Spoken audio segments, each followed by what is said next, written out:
복합니다.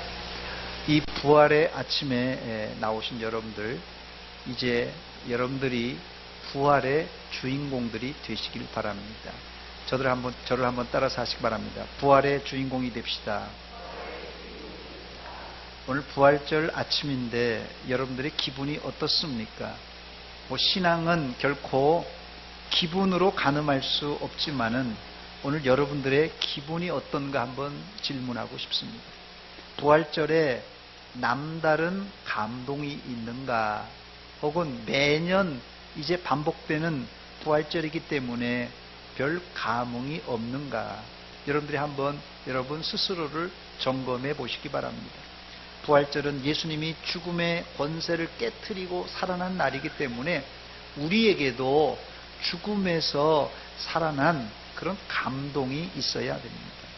저는 지난 일주일 동안 고난주간 이 미랄 특별 새벽 기도를 인도도 했습니다만은 고난주간을 보내면서 남다른 은혜를 체험했습니다.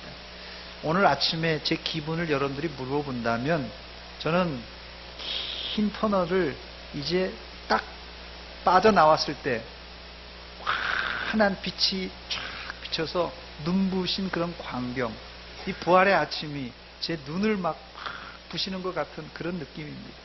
여러분들도 주님의 부활로 인해서 눈부신 인생이 펼쳐지시기를 주의 이름으로 축원합니다. 첫 번째로 예수님의 부활은 기독교 최고의 반전입니다. 예수님의 부활을 현대인의 언어로 표현하면 극적인 반전이라고 표현할 수 있습니다. 여기 드라마를 잘 보시는 우리 아줌마들 아시겠지만 드라마를 보다 보면 시청자들이 이 드라마가 이렇게 흘러가는구나 이렇게 생각했는데 전혀 다른 방향으로 작가가 이야기를 틀어버리는 경우가 있는데 이것을 보통 극적인 반전이라고 부릅니다. 그런 차원에서 저는 예수님의 부활을 극적인 반전이라고 부르고 싶습니다. 소설과 희곡의 전문 용어 중에 이 복선이라는 단어가 나오는데 이 복선이란 무슨 뜻이냐면요, 소설에서 앞에서 이제 발생할 사건을 미리 넌지시 여러 가지 형태를 통하여서 알려주는 것입니다. 그래서 보통 이 복선을 깐다 이런 말을 하죠. 그런데 예수님은 자신이 십자가를 지실 시기가 가까워자 제자들에게 복선이 아니라 아주 노골적으로 자신의 죽음과 부활을 가르치시고 말씀하셨습니다. 그러나 제자들은 사람이 죽었다가 살아난다는 것을 전혀 상상할 수 없었기 때문에 예수님의 이 부활을 믿기는커녕 신경도 쓰질 않았습니다. 그런데 웬일입니까? 반전이 일어났습니다. 예수님은 죽은 자 가운데서 사흘 만에 부활하셨습니다. 할렐루야! 두 번째, 부활의 반전 안에는 예수님의 십자가의 고난과 죽음이 전제되어 있습니다. 예수님이 부활하시기 전에 상황은 아이들 말로 하자면 게임 끝입니다. 절망이에요. 아니, 절망 정도가 아니라 죽음 그 자체였어요. 그런데 예수님은 이런 죽음의 상태에서 죽은 지 사흘째 되던 새벽에 극적인 반전이 일어났습니다. 그렇습니다. 부활의 극적 반전이란 말은 부활하기 전에는 어떤 상황이었다는 것입니까? 부활하기 전에는 완전한 절망, 죽음이었다는 뜻이에요. 부활을 바라보는 자라면 반드시 겪어야만 하는 일이 있는데 그것은 십자가의 고난과 죽음을 경험하는 일입니다. 그래서 십자가 없는 부활, 십자가 없는 면류관, 그리고 고난 없는 영광은 없다는 말이 생겨난 것입니다. 부활 전에 있었던 고난과 십자가 그리고 죽음을 오늘 본문에는 생생하게 기록하고 있습니다. 혹시 여러분들이 세상 말로 요즘 죽을 지경에 빠져 있습니까? 여러분들이 정말 절망적인 상황입니까? 실망하지 말고 기대를 가지시기 바랍니다. 여러분들은 이제 바로 극적인 반전, 부활을 경험할 절호의 찬스에 있기 때문에 그렇습니다. 혹시 이 자리에 우리 가운데 암을 진단받으신 분이 있습니까? 아니면 요즘 그냥 머리끝부터 발끝까지 안 아픈 데가 없어서 그냥 너무 아파서 짜증이 나십니다. 경제적으로 바닥을 쳐 매달 이 마이너스 통장 때문에 허덕이십니까? 변변한 직장도 없고 나이는 먹을 만큼 먹었는데 결혼도 못하고 있습니까? 아니면 이것도 저것도 귀찮고 죽고 싶은 그런 심정입니까? 여러분, 소망을 가지시기 바랍니다. 이제 극적인 반전을 체험할 차례입니다. 그런데 이 극적 반전, 이 부활을 체험하려면 어떻게 해야 되는지 아십니까? 그것은 바로 죽음을 체험해야 됩니다. 한편에 조용히 찌그러져서 죽음을 체험해 봐야지 그때 주님이 여러분들에게 다가오셔서 위로해 주시고 안아주시고 우리의 손을 잡아 일으켜 세워주실 줄 믿습니다. 문제는 뭐냐면요, 우리가 살아있어서 문제예요. 우리가 살아있는 게 문제예요. 우리가 완전히 죽음을 경험할 때 주님께서 우리를 다시 일으켜 세워주실 줄 믿습니다. 예수님의 부활이 여러분들의 부활인 줄 믿으시기 바랍니다. 저를 한번 따라서 하시기 바랍니다. 예수 부활, 내 부활. 그렇습니다. 부활은 반드시 고난과 죽음을 전제하고 고난과 죽음을 통과해야만 우리가 이 부활을 체험할 수 있습니다.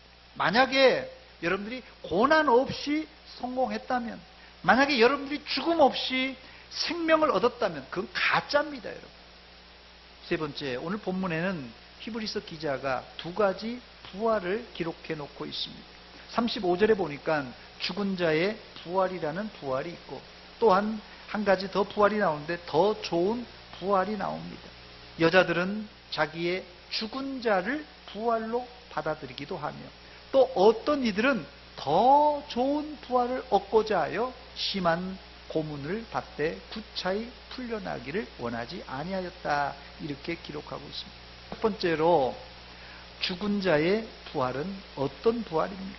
죽은 자의 부활은 말 그대로 죽었다가, 의학적으로 죽었다가 심장이 멎었다가 다시 살아나는 기적의 회복, 기적의 회생을 말합니다. 이런 부활은 신구약 성경에 여러 차례 기록되어 있는데 신구약을 통틀어 약 7차례가 기록되어 있어요. 첫 번째로는 이 구약 열왕기상 17장에 엘리야 선지자가 죽은 사르밧 과부의 아들을 살려냅니다. 또 열왕기하 4장에는 엘리사 선지자가 수넴 여인의 아들, 죽었던 아들을 살려냅니다. 세 번째로는 열왕기하 13장에는 엘리사가 죽어서 무덤에 장사되었어요. 그런데 죽은 자를 그 무덤에 던지니까 죽은 엘리사의 뼈에 닿자 이 죽은 자가 살아나는 그런 역사가 일어났습니다.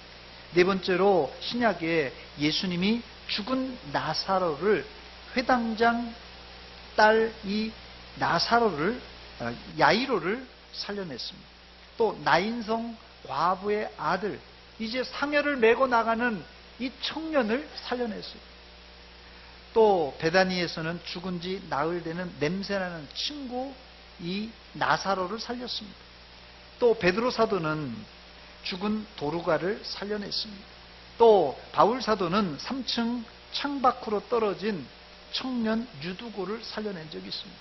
이런 사실을 오늘 본문에는 한 군데 묶어서 뭐라 그러냐면요, 여인들이 죽은 자를 부활로 받았다고 기록하고 있습니다. 죽은 아들이, 지금 상여를 메고 나가는 죽은 아들이, 냄새나는 아들이 살아났을 때 어머니의 기분이 어땠겠습니까? 말로 표현할 수 없는 기쁨이 있었을 것입니다. 이게 부활절에 우리 모두가 느껴야 할 기쁨입니다. 저를 한번 따라서 하시기 바랍니다. 부활의 기쁨을 누립시다. 그리고 두 번째, 더 나은 부활이라는 부활이 나오는데, 더 나은 부활이란 어떤 부활입니까? 한마디로 얘기해서 육신의 부활이 아니라 영원한 부활, 즉 천사의 몸과 같은 완전히 새로운 부활체를 일컫는 말입니다. 본문 35절로 38절에 나와 있는데요, 여자들은 자기의 죽은 자들을 부활로 받아들이기도 하며 또 어떤 이들은 더 좋은 부활을 얻고자 하여 어떤 겁니까? 심한 고문을 받되 구차히 풀려나기를 원하지 아니하였습니다. 그 다음에요. 또 어떤 이들은 조롱과 채찍질뿐 아니라 결박과 옥에 갇히는 시련도 받았으며 돌로 치는 것과 톱으로 켜는 것과 시험과 칼로 죽임을 당하고 양과 염소의 가죽을 입고 유리하여 궁핍과 환난과 학대를 받았으니 이런 사람은 세상이 감당하지 못하느니라. 그들이 광야와 산과 동굴과 토굴에 유리하였느니라 했습니다.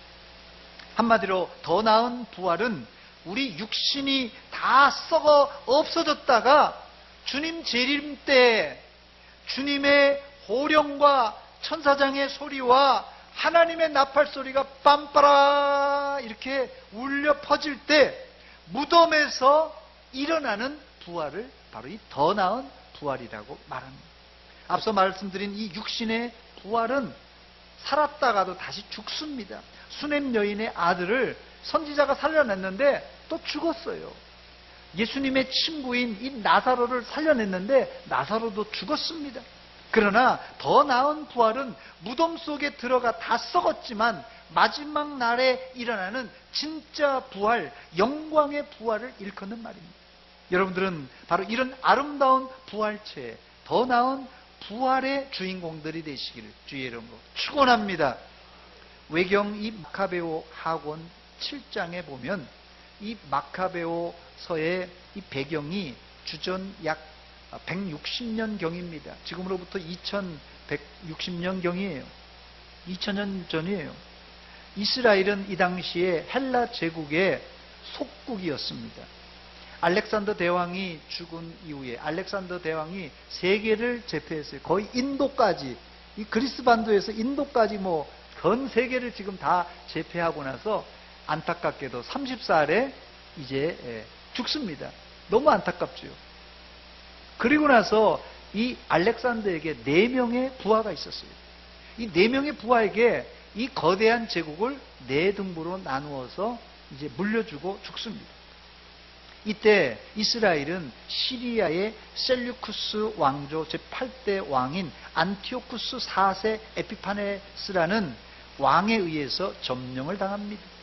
이 안티오쿠스 아피파네스 왕은 하나님의 성전에 들어가서 예루살렘을 점령하고는 제일 먼저 하나님의 성전에 올라갑니다. 그리고는 그 하나님의 성전 제단 위에다가 제우스 신에게 돼지고기를 올려놓고 제사를 드리게 됩니다.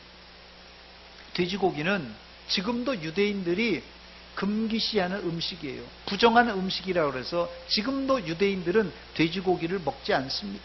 한마디로 이 에피파네스 왕이 하나님을 모독하려고, 유대인들을 모독하려고 돼지고기를 올려놓고 거기에다가 제우스 신에게 제사를 드린 것입니다.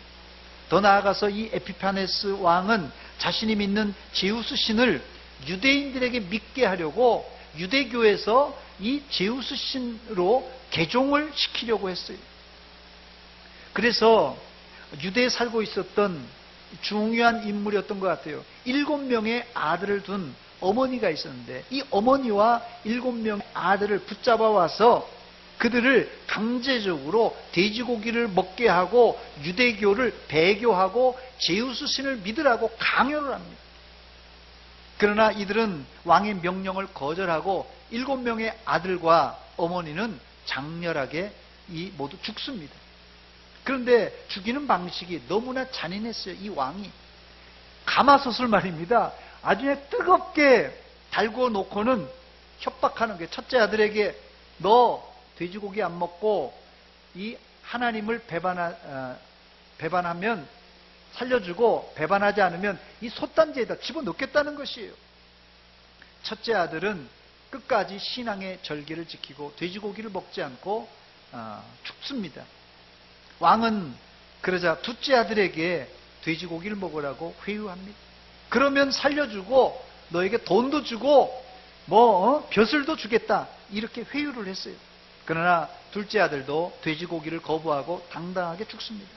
그러면서 이런 말을 남깁니다. 이 못된 악마, 너는 우리를 죽여서 이 세상에 살지 못하게 하지만 이 우주의 왕께서는 당신의 율법을 위해 죽은 우리를 어떻게 해요? 다시 살리셔서 영원한 생명을 누리게 할 것이다. 이렇게 말을 남기면서 죽습니다. 그 다음에 셋째 아들에게도 돼지고기를 먹으라고 회유합니다. 셋째도 거절하자 이번에는 왕이 더 화가 나서 셋째 혀와 손과 발을 다 잘라 죽입니다. 이때 셋째가 죽으면서 하는 말입니다. 하나님께 받은 이 손과 발을 하나님의 율법을 위해서 내던진다. 그러므로 나는 이 손과 발을 하나님께로부터 다시 받으리라는 희망을 갖고 죽는다. 이런 말을 하면서 죽습니다. 그 다음 넷째 아들도 돼지고기를 거부하고 죽습니다. 그러면서 넷째 아들은 이런 유명한 말을 남깁니다. 나는 지금 사람의 손에 죽어서 하나님께 가서 다시 살아날 희망을 품고 있으니 기꺼이 죽는다. 그러나 너는 부활하여 다시 살 희망은 전혀 없다 하면서 죽습니다. 그리고 다섯째 아들, 여섯째 아들도 동일하게 죽습니다. 마지막 일곱째 아들이 남았는데 왕이 생각하니까 가만히 보니까 안 되겠어요. 그래서 왕이 그 아들의 어머니를 부릅니다. 그리고는 어머니를 불러놓고 아이고 아들 이거 다 죽었는데 막내라도 살려야 되지 않겠느냐. 막내 아들을 잘 다스려 타일러 봐서 돼지고기 먹고 하나님 안 믿는다고 하면 살려주고 너도 살려주겠다. 이렇게 얘기해서 어머니를 이 막내 아들에게 보냅니다. 이때 어머니가 막내 아들에게 가서 이런 얘기를 합니다. 구차하게 목숨을 연연하지 말고 너도 형들처럼 당당하게 죽어라. 이 어머니도 대단한 어머니예요. 결국 왕은 노발대발해서 막내 아들은 물론 어머니도 아주 비참하게 죽입니다. 잔인하게 죽여요. 이때 막내가 죽으면서 유명한 말을 남깁니다. 우리 형제들은 잠깐 동안 고통을 받은 후에 하나님께서 약속해 주신 영원한 생명을 실컷 누리겠지만 당신은 그 교만한 죄에 대한 하나님의 심판을 받아서 응분의 벌을 받게 될 것이다 하면서 죽습니다. 결국 7명의 아들과 어머니는 이 안티오쿠스 4세 에피파네스 왕의 회유에 굴복하지 않고 신앙을 지키다가 장렬하게 죽습니다. 물론 성경에 나오는 이야기는 아닙니다만 이 외경이 주전 160년 전에 기록된 것을 고려해 볼 때 상당히 역사적으로도 신빙성이 있는 이야기입니다. 우리는 이 글을 읽으면서 예수님이 오시기 약 160년 전에 유대인들의 이 부활신앙을 우리가 짐작해 볼 수 있습니다. 이들이 어떻게 잔인한 죽음 앞에서 그렇게 당당할 수 있었던 것입니까? 그들은 사후에 영원한 세상이 있음을 확신했고 또 육신의 부활을 확신했기 때문에 구차하게 목숨을 연연하지 않고 당당하게 죽음을 선택할 수 있었던 것입니다. 그렇습니다. 부활의 믿음이 있는 자는 죽음 앞에서도 당당할 수 있습니다. 네 번째, 이런 부활신앙을 가진 자를 오늘 본문은 세상이 감당하지 못할 사람이라고 말합니다. 38절입니다. 이런 사람은 세상이 감당하지 못하느니라. 이 세상에서 가장 무서운 사람이 누굽니까? 조폭입니까? 깡패입니까? 조폭과 깡패가 아니라 죽음을 무서워하지 않은 사람입니다. 여러분, 죽음을 무서워하지 않고 달려드는 사람, 만약 어떤 사람이 깡패나 조폭이 때리는데도 무서워하지 않고 나 죽여라 죽여라 죽여라 하면서 달라들면서 계속 쫓아온다면 아마 깡패나 조폭도 야 이거 이 찰구머리 같은 놈들 이거 잘못 건드렸다가는 내가 당하겠다 해서 깡패도 조폭도 아마 피할 거예요. 지금 세상이 왜 기독교인들을 무서워하거나 두려워하지 않습니까? 죽음은 둘째치고 기독교인들이 돈과 권력 앞에 너무나도 초라하고 작아지기 때문에 그렇습니다. 돈과 권력 때문에 벌벌 기는 기독교인들을 세상이 절대 두려워하지 않습니다. 이런 기독교인들은 뭐 트럭으로 갖다 줘도 세상이 감당할 수 있기 때문에 전혀 무서워하지 않습니다. 우리 믿음의 선진들은 모두 육신의 부활이 아니라 더 나은 부활, 이 신앙을 가졌기 때문에 그들은 죽음 앞에서도 당당했을 때 세상이 그들을 이제 감당할 수가 없었습니다. 우리가 아브라함을 믿음의 조상이라고 부르는데 그 이유가 여러 가지 있습니다만은 저에게 한 가지만 꼽으라고 한다면 아브라함은 더 나은 부활신앙을 군대 용어로 쓰자면 FM대로 가지고 있었어요. 더 나은 부활신앙의 FM을 가지고 있었던 사람이 아브라함입니다. 히브리서 11장 19절에 보니까 아브라함은 100세에 낳은 눈에 넣어도 안 아픈 아들 이삭을 모리아산 제단에 올려놓고는 밧줄로 꽁꽁 묶고 칼로 찌르려고 했어요. 아무리 아버지지만 요즘 이런 아버지가 있다면 아동학대, 친족 살해 혐의로 최소 20년 이상, 더 심하면 무기징역 당할 수 있습니다. 그러나 그는 거침없이 칼을 빼들어서 아들 이삭을 찌르려고 했어요. 그 이유가 무엇입니까?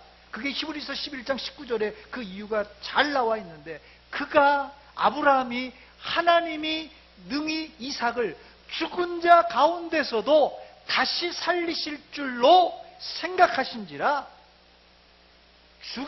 내가 지금 죽여도 하나님이 다시 살릴 수 있다는 그 확신이 있었기 때문에 칼을 빼들려 죽이려고 했대요. 그게 뭐라고요? 비유컨대 그를 죽은 자 가운데서 도로 받은 것이라고 말씀하고 있습니다. 아브라함은 정확하게 더 나은 부활 신앙을 가지고 있었습니다. 그래서 아들도 죽이려고 했던 것이에요. 더 좋은, 더 나은 부활을 확신하는 자는 심한 고문을 받을지라도 부차히 풀려나기를 원하지 않는 사람이고 남의 조롱을 받고 오해를 받아도 그냥 그러려니 넘어가는 사람입니다. 왜 그렇습니까? 하나님 나라 가면 뭐 다 밝혀질 것이니까. 하나님이 내 마음을 아시니까. 또 더 나은, 더 좋은 부활을 확신하는 자는 예수님 때문에 돌에 맞고 심지어 전설에 의하면 이사야 선지자는 톱에 켜서 죽었다고 합니다. 칼에 죽임을 당할지라도 톱에 켜 죽을지라도 이 더 나은 부활을 확신하는 사람은 믿음을 배반하지 않고 순순히 죽음을 받아들이는 사람입니다. 이런 사람이 누구라고요?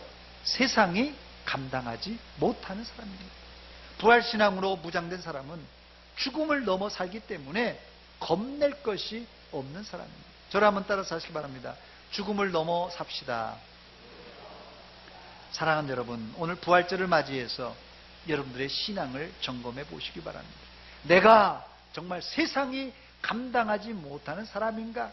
아니면 세상 사람들이 우습게 보는 사람인가? 너무 작은 것에 여러분 목숨 걸지 말고 더 나은 부활신앙을 가지시길 바랍니다. 예수님의 부활을 내 부활로 알고 꿋꿋이 주님과 영광의 부활만 바라보시기를 주의 이름으로 축원합니다.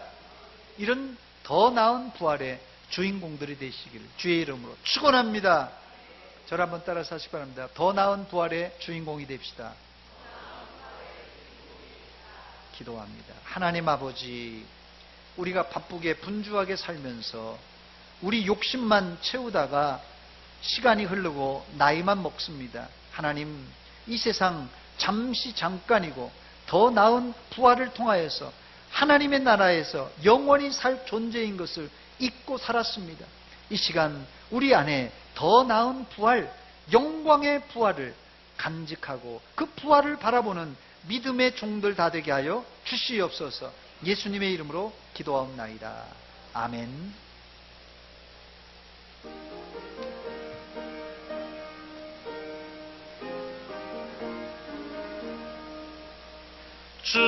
주님께 영광, 다시 사신 주, 사망 권세 모두 이기시었네. 흰 옷 입은 전사 돌을 옮겼고 누우셨던 곳은 비어 있었네.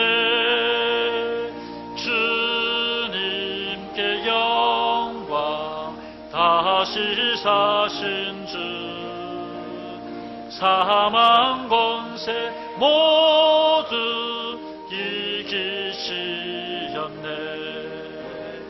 부활의 주님 나타나시사 두려움과 의심 물리치셨네. 주의 교회 기뻐 찬송하여라. 다시 사신 주님 죽음 이겼네. 주님께 영광. 다시 사신 주 사망 권세 모두 이기시었네. 생명의 임금 영광의 주님 주님 없는 삶은 헛될 뿐이라. 주의 사랑으로 세상 이기고 요단강 번양가게 하소서. 주님께 영광. 사신 주 사망 권세 모두 이기시었네.